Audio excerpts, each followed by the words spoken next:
Okay. All right. Greetings, everyone. I want to thank everyone for being here today. Today, we're going to have a celebration in honor of my brother. Let's see. So, the year was 1980. It was June 1st, 1980. One of the best days that I remember. I remember the news. My mother was telling us that we're having a baby brother, and we were all excited. You know, in the beginning, it was just me. I'm the oldest. Then my brother Gustavo and my sister Aleda, and you know, we're the kids of Roux and Iris Roux, Iris Barrientos Roux. Man, oh man.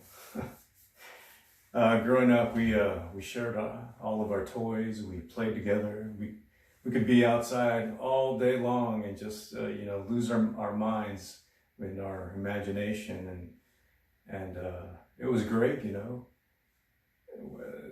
I remember when my brother Gus was born, he was my instant best friend, and shortly, a year later after that, it was my sister. We had a baby sister. And the three of us, oh my gosh, we were such a handful. We'd give my mom all sorts of, challenges to face. My dad worked hard. He was a shrimper. So he was gone a lot of times, and he was out in the Gulf Coast shrimping. So, it was a different time back then. We got to do all sorts of stuff outside, build clubhouses and try to make a tree house, but that didn't work out. And we got into making bows and arrows. We thought it was the coolest thing. And we used to ride our bikes everywhere. And I remember the day my mom said, you're gonna have a baby brother. And that was the best news, the best present anybody could ever have. It was great. I mean, to have a baby brother is like, what was that like, And the funny part about that, once he came home, it was odd for us to call him by his name because, same name as my dad. And it was just, we couldn't say Herman. So for the longest time, we called him baby. And I remember my sister trying to pick him up, kind of like a little doll, and oh my gosh, that was so funny. And we used to run around the house all over the place, and my dad being the biggest Beatles fan, he'd have all these 45s, and we played Beatles records on vinyl. It was crazy. And oh my gosh, my mom, she would work so hard in the home, just cooking for us, taking care of us and washing our clothes.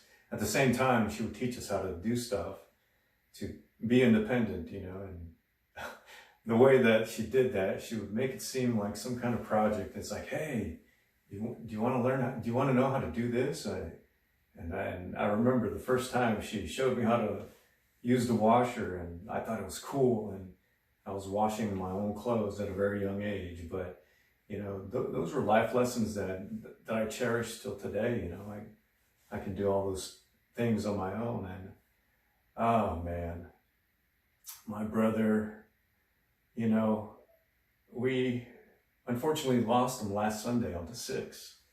And a lot of people are crying and everything, and I totally understand that. But I want to make sure that all of you know that we didn't lose him. He's still in our hearts. And most important, he's with our Heavenly Father. He's up there with Mom, Dad, my grandmother. And for the first time, my grandfather got to meet him. And, I was talking to my sister, and I told my sister, we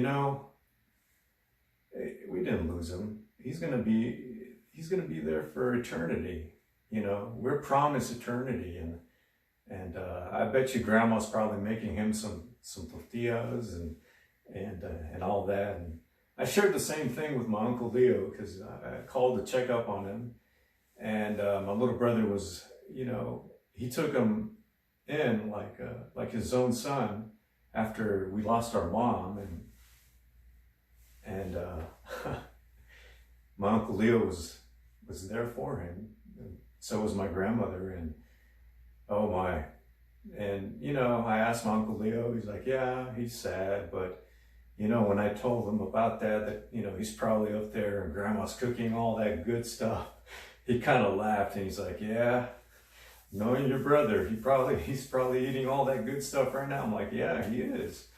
And, you know, I could just picture everybody there eating together, all happy. And I could picture my grandfather, you know, because he never got to meet any of us. And just, I could picture that, you know, my grandpa just looking at him and him being the baby of the family. I'm sure my mom was delighted. And I just wanted to share that with you. And everybody has all these great, amazing stories to tell, you know, after somebody passes on. But, you know, I want to also take this time to, you know, to remind everyone, don't wait till the last minute. Share those memories, share those moments while they're still alive. You know, life is only temporary, but eternity is forever. And one day we're all going to be together. And that's the best thing ever, the best news that I can give to anyone.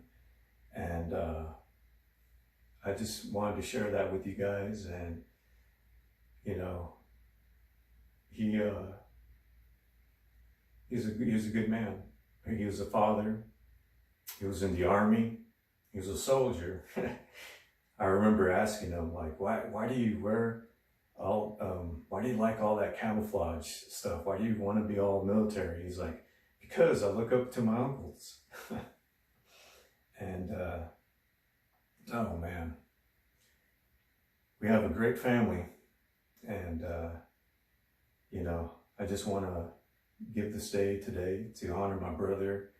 And if you want, you know, share your memories, you know, and take care of each other. I love you guys, and thank you for watching.